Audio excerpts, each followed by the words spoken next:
दोस्तों नमस्कार। आज की एक कहानी इच्छाओं की पूर्ति और इच्छाओं पर नियंत्रण इससे संबंधित है। इच्छाओं की पूर्ति करते करते हम किस तरीके से बर्बादी की कगार तक जा सकते हैं और इच्छाओं पर नियंत्रण करके किस तरीके से हम सफलता और समृद्धि प्राप्त कर सकते हैं, आज की एक कहानी के माध्यम से हम यही समझने का प्रयास करेंगे। सुनिएगा। एक सब्जी विक्रेता ठेल लगाकर सब्जी बेचता था। प्यारे लाल उनका नाम था। 50 रुपये उनके पास पूंजी होती थी। वो 50 रुपये की सुबह सब्जी खरीदते, शाम तक उसे 100 रुपये की बेच देते। शाम को आकर 50 रुपये अलग हटा देते कल की सब्जी खरीदने के लिए, बाकी के 50 रुपये से अपनी गृहस्थी का पालन करते। इस तरीके से बरसों तक ये कहानियाँ चलती रही। उसके लड़के का ब्याह हुआ। लड़के की शादी के बाद प्यारे लाल ने कहा कि मैं अब संन्यास ले रहा हूँ, मैं अब आश्रम में रहूँगा, तुम अपनी गृहस्थी संभालो, अपना व्यापार संभालो। ये 50 रुपये, ये ठेल, यहाँ से सब्जी खरीदनी है, 50 रुपये की 100 रुपये में बेच देनी है। 100 रुपये में से 50 रुपये पहले कल की सब्जी के लिए निकाल के रख देने हैं, बाद के 50 रुपये से घर का खर्चा चलाना है। इस तरीके से तुम आनंदपूर्वक अपना जीवन यापन कर पाओगे। छोटी मोटी परेशानियाँ आए तो उनको सॉल्व करना, कोई बड़ी मुसीबत में फंस जाओ तो मुझे आके बात करना, मिलना आश्रम में, मैं उस समस्या का समाधान करने का प्रयास करूँगा। ऐसा चलता रहा। प्यारे लाल का लड़का भी इसी तरीके से रोज़ सुबह 50 रुपये की सब्जी खरीदता, शाम को 100 रुपये की बेचता, 50 रुपये घर खर्च के, 50 रुपये दूसरे दिन की सब्जी के। ऐसा चलता रहा। एक दिन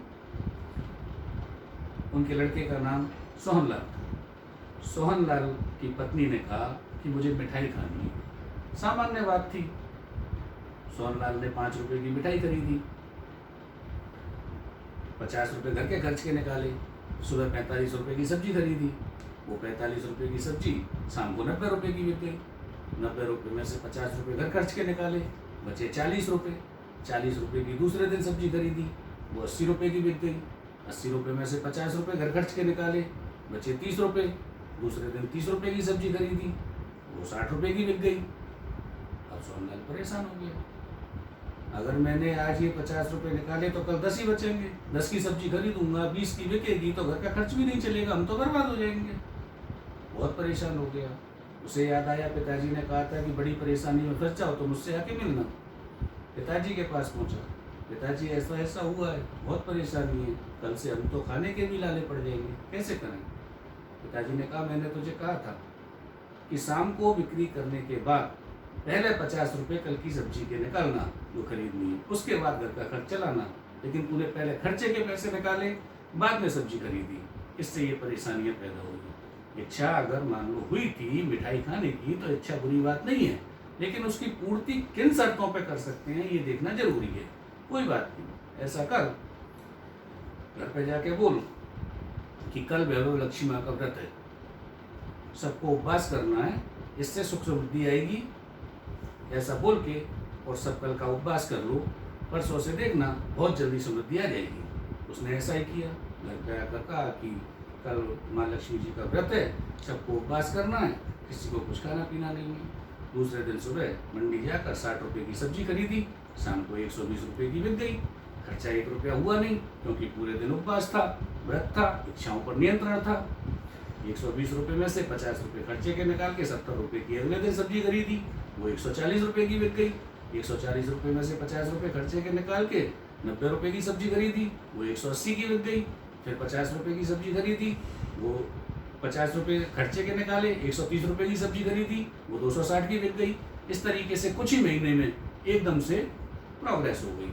उन्होंने एक ठेल बेचकर दुकान ले ली, अब वो दुकान पर सब्जी बेचने लगा, फिर धीरे धीरे आड़त कर ली और इस तरीके से एक बड़ा व्यापारी बन गया। ये सब कुछ किस तरीके से हुआ? ये सब कुछ हुआ इच्छाओं पर नियंत्रण से। बात मिठाई या उपवास की नहीं है, बात इच्छाओं की पूर्ति और इच्छाओं पर नियंत्रण की है। ऐसा हम सब के साथ होता है। इच्छाएं हम सबकी साथ जुड़ी होती हैं। उन इच्छाओं की पूर्ति किस तरीके से हम करते हैं और किन शर्तों पर करते हैं, ये हमें तय करना चाहिए। हमें ये तय करना चाहिए कि अगर हम आज किसी इच्छा की पूर्ति कर रहे हैं तो कल एक उपवास के लिए तैयार रहें। अगर हम तैयार हैं तो जरूर हमें छोटी मोटी इच्छाओं की पूर्ति करनी चाहिए। अगर नहीं है तो हमें इच्छाओं पर नियंत्रण करना चाहिए। ये इच्छाओं की पूर्ति और इच्छाओं के नियंत्रण से जुड़ी हुई बात है। और अगर आप बहुत ज़्यादा धनवान हैं, आपको लगता है कि ये कहानी तो एक मिडिल क्लास परिवार की है, मेरे साथ ऐसा क्यों होगा, मैं तो रोज़ मिठाई खा सकता हूँ, मैं तो रोज़ अपनी इच्छाएं पूरी कर सकता हूँ, तो आप गलत फहमी में हैं। क्योंकि अगर आपके पास बहुत पैसा है, आप बहुत समृद्धशाली हैं, तो आपकी इच्छाएं भी बड़ी होंगी।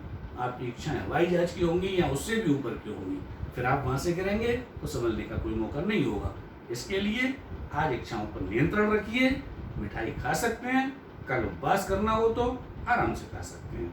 अगर आप उपवास करने के लिए तैयार नहीं हैं तो आपको मिठाई खाने का कोई अधिकार नहीं है। इस तरीके से आज की इस कहानी के माध्यम से हमने समझा कि किस तरीके से इंसान इच्छाओं पर नियंत्रण करके सफलताएं प्राप्त कर सकता है और किस तरीके से इच्छाओं का गुलाम बन के बर्बादी के कगार तक जा सकता है। उम्मीद है आपको आज की कहानी पसंद आई होगी। अगले हफ्ते फिर मिलेंगे एक नई कहानी के साथ। तब तक हमें दीजिए इजाजत। नमस्कार।